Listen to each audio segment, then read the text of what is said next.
गांधी जयंती के अवसर पर भारतीय संविधान क्लब में यौन हिंसा की सैकड़ों पीड़ितों ने एकजुट होकर समाज को दूषित कर रही यौन विकृत सामग्री पर तत्काल प्रतिबंध लगाने की जोरदार मांग की है। जन सुनवाई का आयोजन यौन विकृत सामग्री के उत्पादन के खिलाफ लड़ने वाले संगठनों के गठबंधन द्वारा किया गया है, जिसमें पीड़ितों ने साहस के साथ अपने दर्द अनुभव साझा किए हैं और ये उजागर किया है कि किस प्रकार पुरुष इस प्रकार की सामग्री देखकर महिलाओं के साथ और उनके खिलाफ अपराध कर रहे हैं, जिसमें बलात्कार जैसे अपराध भी शामिल हैं। यह कार्यक्रम save culture, save Bharat foundation, peoples against rape in India, संपूर्ण और सेवा न्याय द्वारा आयोजित किया गया था। उसके दोनों बच्चे बाहर रहते थे, तो वो रात को 2-2:30 बजे उनके पास एक फोन आया, व्हाट्सएप पे कॉल आई, तो वो अभी उठे और उठ के जरा अपना चश्मा देखने लगे और लाइट देखने लगे।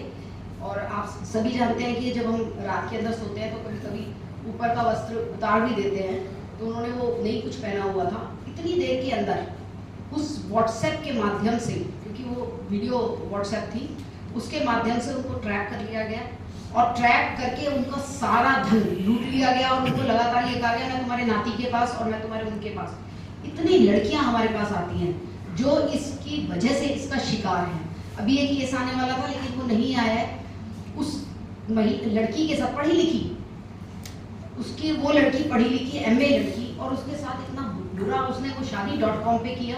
शादी.com से उसको एक व्यक्ति मिला, वो व्यक्ति उसके साथ 6 साल तक व्हाट्सएप के माध्यम से फ्लर्ट करता रहा और सब कुछ करता रहा व्हाट्सएप के माध्यम से, और उसको फिर शादी उसने उससे नहीं की और बाद में पता चला कि वो एक इतना बड़ा व्यक्ति, वो पूरे सारे के सारे गलत काम करता था।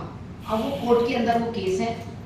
तो आप ये देखिए कि अगर हम इसको ये बोले कि इसका इम्पैक्ट क्या है, तो इम्पैक्ट तो इन केसेस के रूप के अंदर आ ही रहा है, लेकिन फैक्ट ये है कि अगर वो केस भी नहीं बन रहा है, मतलब क्राइम भी नहीं बन रहा है, तो उससे हर व्यक्ति का लाइफ स्टाइल, उस ये जो सब कुछ चल रहा है नेटफ्लिक्स पे चल रहा है, और मैं तो स्टैंड अप कॉमेडियंस के लिए भी कहना चाहती हूँ, इससे ह्यूमर मैं भी समझती हूँ, हम भी कभी कभी देखना चाहते हैं, लेकिन इतना अभद्र उसमें है क्या?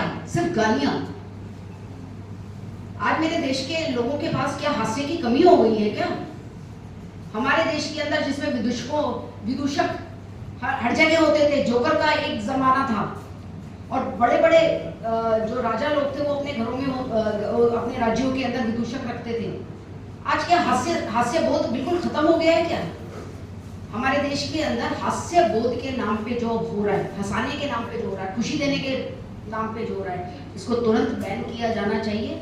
हम ऐसा भारत नहीं देखना चाहते 2047 के अंदर जो विकसित तो हो, लेकिन जैसे भाई साहब ने कहा संस्कारों के रूप में बिल्कुल वो जीरो कंगाल हो। और ये जो मूवमेंट है इसमें हमने इसीलिए वी हैव आल्सो ज्वाइन, संपूर्ण हैज आल्सो ज्वाइन, क्योंकि हम मैक्रो लेवल पे भी कुछ काम करते हैं। पहले भी हमने महिला सुरक्षा निर्भया के बात की, बड़े बड़े कैंपेन किए हैं, फिर आदर्श टॉयलेट योजना, शौचालय योजना चलाई है। लेकिन मुझे ऐसा लगता है कि समय के साथ समय परिवर्तन होता रहता है। जो ये इन्वेजन हो रहा है थ्रू द स्काइज, ये सबसे ज़्यादा हार्मफुल है, क्योंकि इसने ना मेरा घर छोड़ा, ना आपका घर छोड़ा, ना किसी गरीब का छोड़ा, ना किसी गांव का छोड़ा, ना किसी कस्बे का, ना किसी गली का। आज कोई भी, और मैं आपको बता दूं, जहाँ जहाँ एजुकेशन कम है वहाँ इसके दुरुपयोग के ज़्यादा चांसेस हैं।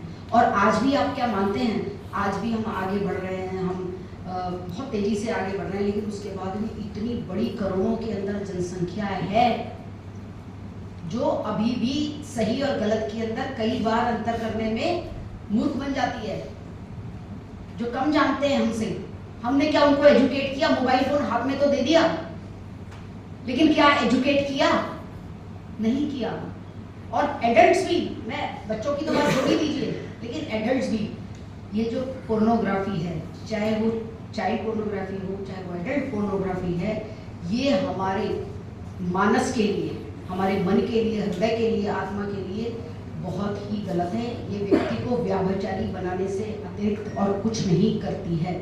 तो मेरा प्रेस के बंधुओं से भी ये निवेदन है कि ये टॉपिक विल बी अनइंटरेस्टिंग, कोई इसके अंदर इंटरेस्ट वाली बात नहीं है, लेकिन अगर हम देखें तो मीडिया का इसके अंदर बहुत बड़ा रोल है। हम तो जा ही रहे हैं हर जगह पे, लेकिन मीडिया का इसमें बहुत ज़्यादा रोल है। तो हम ये सिर्फ मतलब चाहते हैं कि प्लीज़ इसको जो है ना आप भी हमारा साथ दीजिए, क्योंकि अंत में अब देखिए मैं एक छोटी सी बात कहना चाहती हूँ जो बड़ी ज़रूरी है, हालांकि टाइम मेरा हो गया है।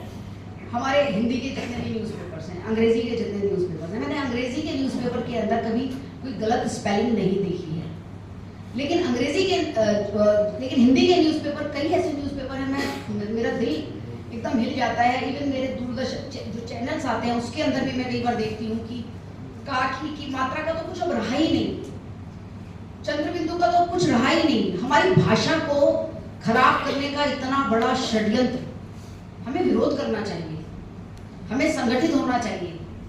हमें अगर हम कुछ गलत होते हुए देख रहे हैं हमें पत्र लिखना चाहिए, हम जो कर सकते हैं हमें करना चाहिए।